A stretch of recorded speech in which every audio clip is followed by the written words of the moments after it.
안녕하세요. 한국전기 오유지입니다. 자, 이번 시간에는 화력발전에 대해서 한번 보도록 하겠습니다. 자, 화력발전은 일단 두 개로 이제 나눠서 영상을 진행을 할 건데요. 일단 첫 번째가 화력발전의 원리입니다. 화력발전이 어떻게 이제 구성이 되어 있고 어떻게 발전이 돼서 순환이 되는지 이걸 보는 걸 가지고 이제 얘기를 할 거고요. 그 다음 이제 두 번째는 화력발전 출력식입니다. 이 원리 부분과 이 계산하는 부분이 상당히 시험 문제 잘 나오기 때문에 조금 좀 신경을 좀 써주셔야 되고, 물론 이 두 부분을 제외하고 뭐 용어적인 부분을 물어본다든가 부속에 대한 특징을 가지고 물어본다 이런 문제들도 있어요. 근데 이제 그런 것들은 빼고 크게 원리와 계산 이렇게 두 가지로 좀 보시면 될 것 같아요. 자, 먼저 화력발전이 뭐예요? 화력발전. 아마 말씀은 많이 들으셨을 겁니다. 화력발전은 어떠한 연료를 이용을 해서 보일러에 있는 물을 갖다가 끓여요. 그리고 그 물을 갖다가 끓여서 나오는 증기를 이용을 해서 발전하는 방식이 화력발전입니다. 어떻게 보면 원자력하고 좀 비슷해요. 화력발전 같은 경우는 연료를 사용하는 게 석탄, 무연탄, 뭐 갈탄, 아니면은 휘발성 있는 것들, 아니면 가스, LPG, LNG 이런 거를 이용을 해서 물을 갖다가 끓인다라고 한다면, 그래서 증기를 갖다가 얻는다라고 한다면 원자력 발전은 핵분열을 이용하는 겁니다. 우라늄이라고 들어보셨죠? 우라늄 나오면 항상 같이 나오는 게 플루토늄이라는 말이 나오는데, 플루토늄에서 추출한 극소량의 우라늄을 핵융합을 통해서 얘를 갖다가 핵분열을 일으켜요.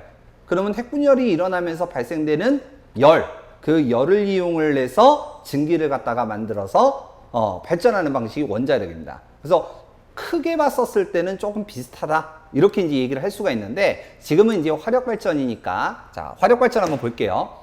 화력발전에서 일단 얘는 우리나라 같은 경우에는 주로 이제 서해안 쪽에 이제 배치가 이제 많이 되는데, 이 서해안 쪽으로 배치되는 이유는 일단 용수, 물을 갖다가 쉽게 끌어들이기 위해서 필요한 거고, 좀 이따가 이제 나올 거예요.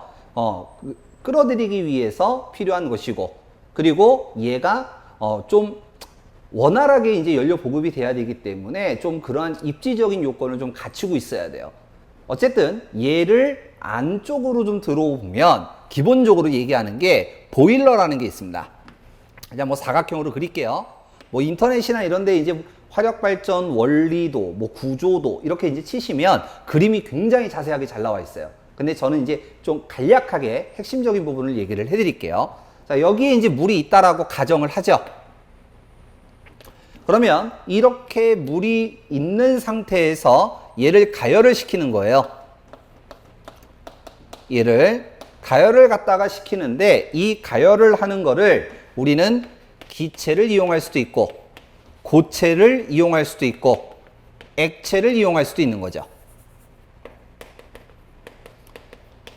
그래서 기체 같은 경우는 LPG, LNG 등을 갖다가 사용하는 거고, 고체는 뭐 석탄, 무연탄, 갈탄 이런 데들을 이용하는 거고, 액체 같은 경우에는 휘발성 있는 애들, 이런 애들을 갖다가 이용을 합니다. 그래서 우리가 다음 시간에 이제 얘기하는 부분, 얘네들은 물질의 형태가 다르기 때문에 화력발전 출력을 갖다가 계산할 때 단위를 통일시킬 필요가 있었던 거예요. 그래서 우리가 뭘 쓸 거냐면 칼로리를 쓸 거예요.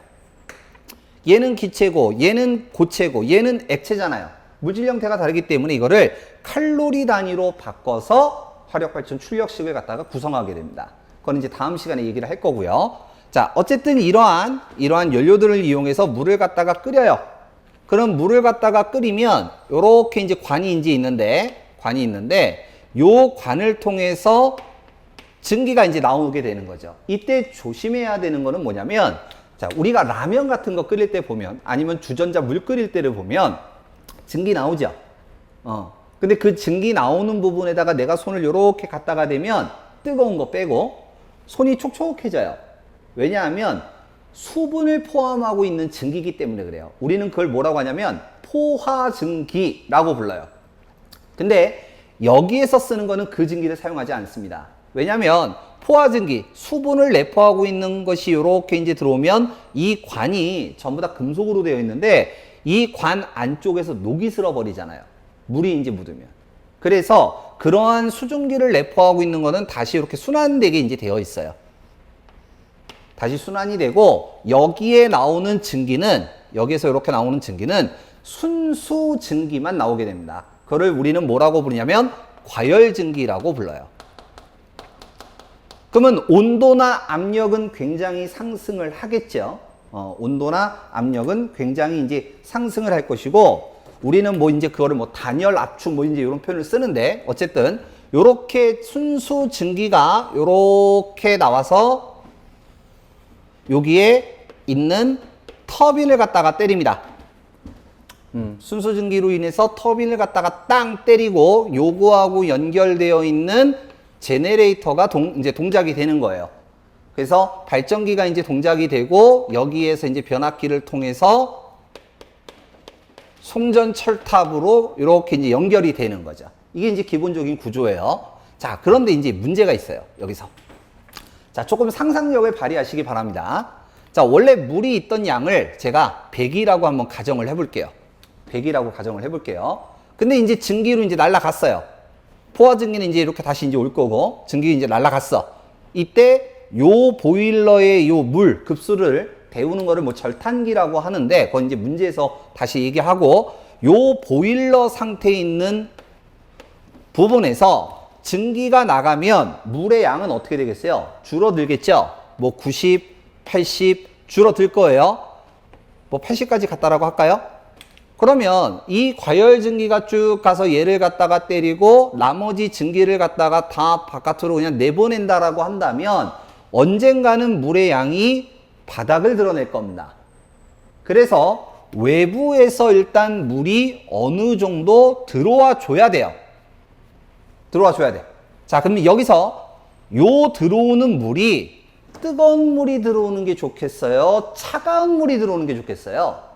이왕이면 이거 가열하고 있는 거니까 따뜻한 물들이 들어오는 게 낫겠죠? 차가운 거보다. 그래서 화력발전은 삼면의 바다 중 해수면의 온도가 좀 높은 서해안이나 남해안 쪽에 배치가 되는 겁니다. 동해보다도.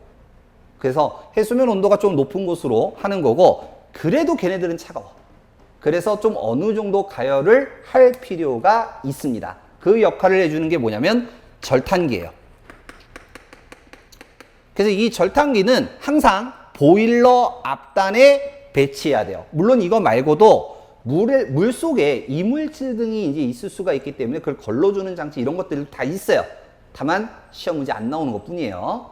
그래서 뭐 그런 것도 있지만 절탄기는 좀 기억을 해 두셔야 돼요. 보일러 앞단에 이제 들어갑니다. 보일러 급수를 이제 갖다가 가열을 내주는 역할이고요. 자, 그러면 물이 일단 80으로 줄었어요. 80으로 줄었어요. 그러면 이 증기, 요 증기가 오는 요 터빈까지 오는 요 관, 이건 뭐라고 부르냐면 과열관이라고 불러요. 과열관. 그래서 이 관을 갖다가 거쳐서 증기를 갖다가 다 손실이 돼버리면 아깝기 때문에 이거를 다시 한번 순환을 시킵니다. 요렇게 돼서 요렇게 생긴 놈으로 보내요. 자, 요 놈이 뭐냐면 요 놈을 우리는 복수기라고 불러요. 복수기. 자, 이 복수기는 잠시 후에 설명 좀 하고 일단 여기부터 갈게요. 자, 그러면 이제 여기서 복수기를 갖다가 거쳐서 요렇게 해서 다시 여기로 되돌아와. 요렇게 되돌아와. 그림이 이상하네.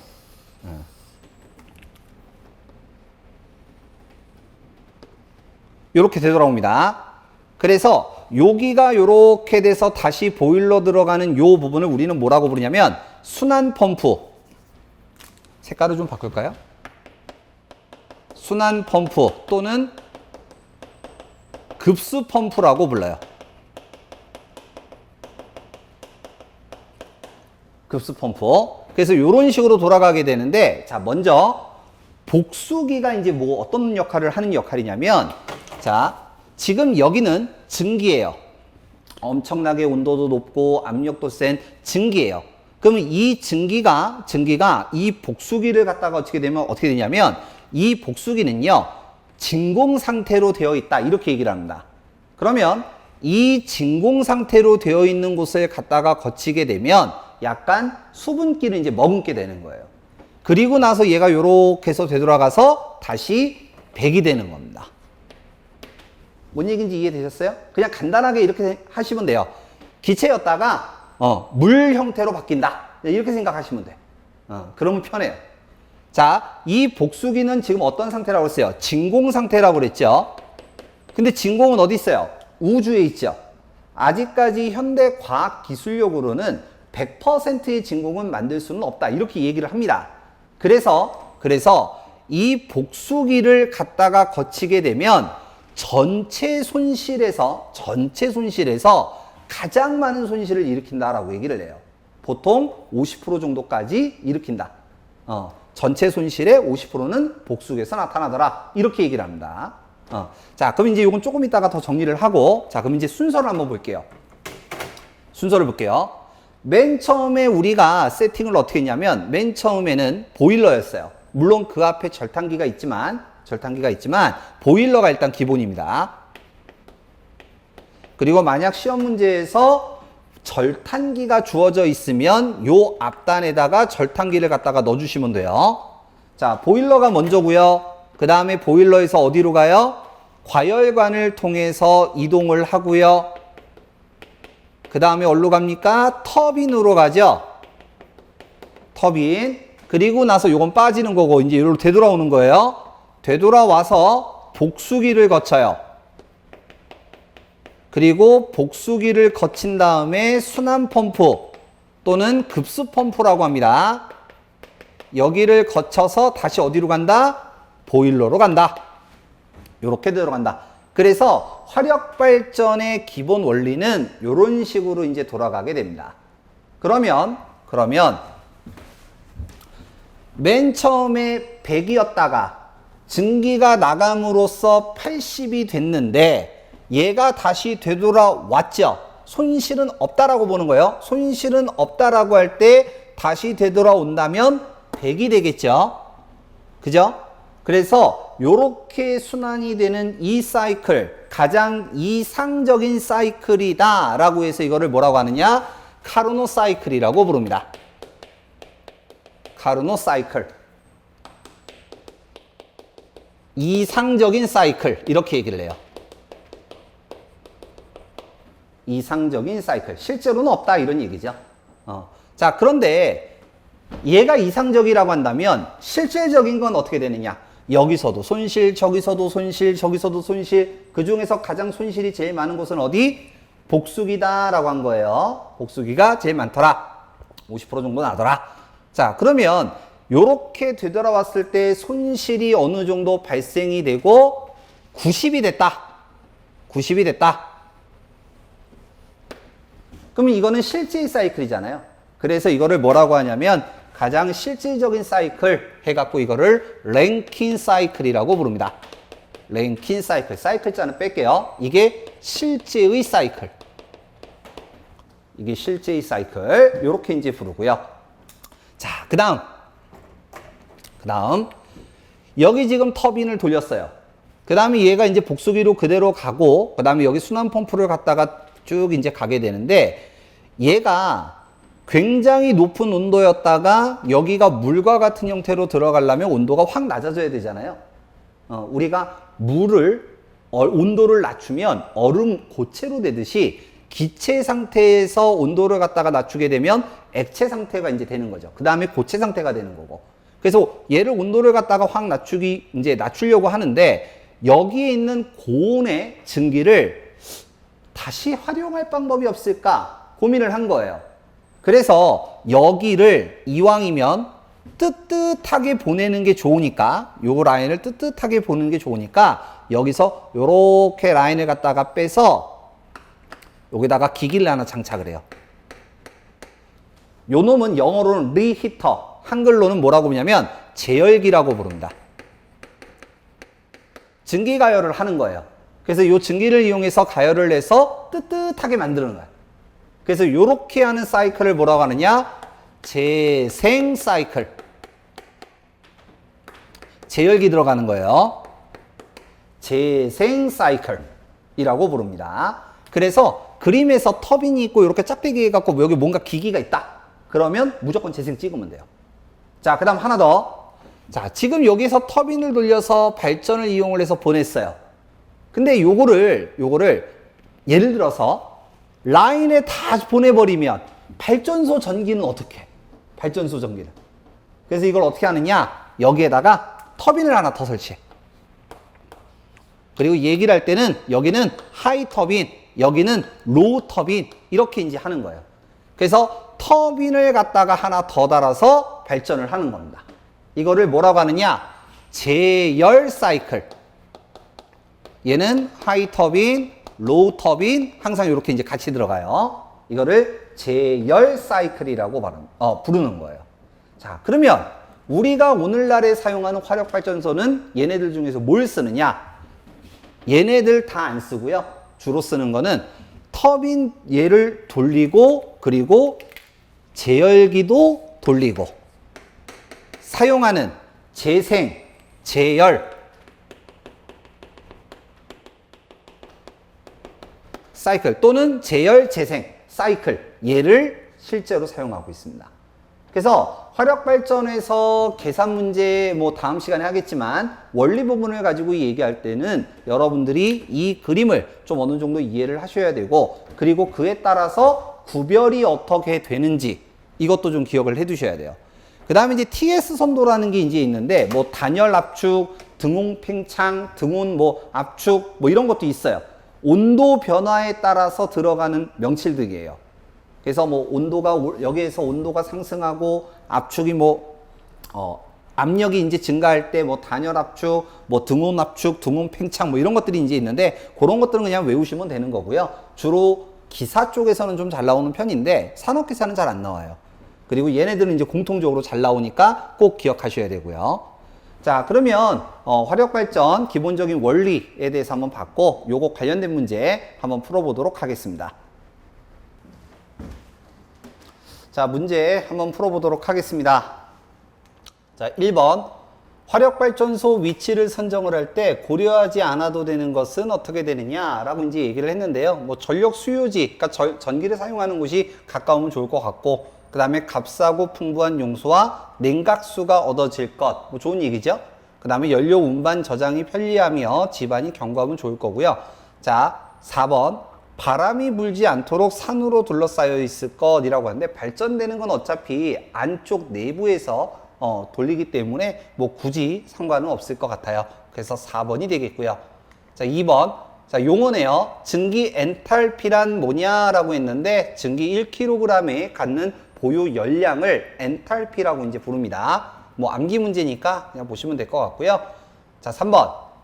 1BTU는 몇 칼로리냐라고 했는데, 자, 우리가 보통 이제 BTU라고 이제 하는 건 뭐냐면, 우리가 그 칼로리를 가지고 얘기할 때는 1리터의 물을 1도씨 올리는데 필요한 열량값을 칼로리라고 이제 하거든요. 근데 이 BTU는 1화씨, 1파운드의 물을 1화씨 올리는데 필요한 열량, 이거를 1BTU라고 이제 부릅니다. 그래서 252 칼로리 된다라는 거. 요것도 이제 뭐 암기하시면 될 것 같아요. 자, 4번. 아래 표시한 것은 발전소 기본 사이클이다. 순서가 맞는 것은 어떻게 되느냐. 자, 우리가 앞에서 얘기할 때 뭐라고 했냐면 보일러가 일단 먼저 나왔죠. 여기다 한번 써볼까요? 보일러가 일단 먼저 나왔고 그 다음이 과열관, 과열증기가 이제 흘러가는 과열관, 그 다음이 터빈을 때렸고요. 그 다음에 어디로 갔어요? 복수기로 갔죠? 그리고 나서 순환 펌프 또는 급수 펌프라고 했습니다. 그래서 얘를 통해서 다시 보일러로 갔고, 만약에 절탄기가 주어지게 되면 보일러 급수를 가열하는 거기 때문에 보일러 앞단에다가 절탄기를 넣으면 된다라고 그랬어요. 그래서 요 순서대로 이제 봤을 때는 2번이 되겠죠.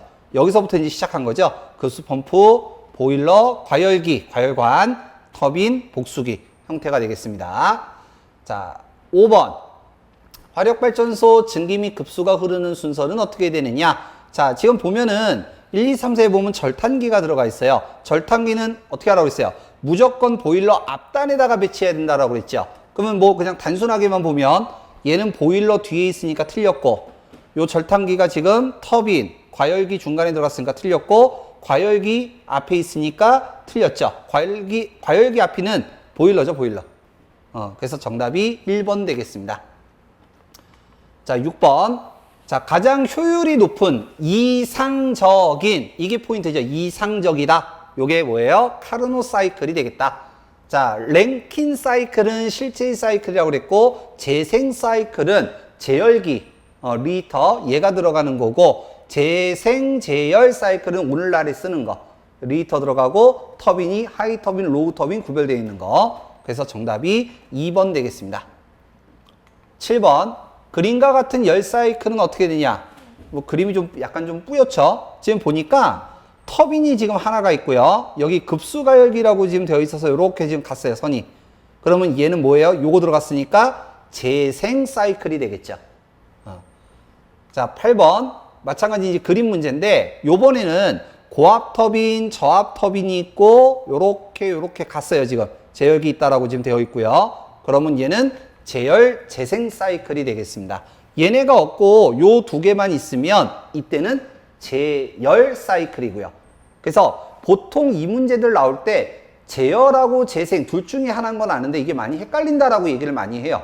그래서 저 같은 경우는 열을 이용해서 지금 터빈 두 개 돌려. 그래서 제열 요렇게 잡고, 제열기 있는 건 뭐 재생 사이클 요렇게 이제 좀 구별을 하는 편이에요. 뭐 어차피 뭐 암기 요령이니까 여러분들 편하신 대로 하시면 될 것 같습니다. 제열하고 재생하고 많이 헷갈린다라고 얘기하니까 그 부분만 조심하시면 될 것 같아요. 자, 9번. 화력발전소에서 발전 효율을 저하시키는 원인 중 가장 큰 손실은 뭐냐? 복수기에서 가장 큰 손실이 난다라고 했죠. 그래서 정답이 4번 되겠고요.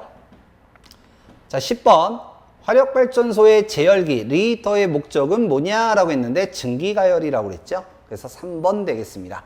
자, 여기까지 하고 다음 시간에 뵙도록 하겠습니다. 수고하셨습니다.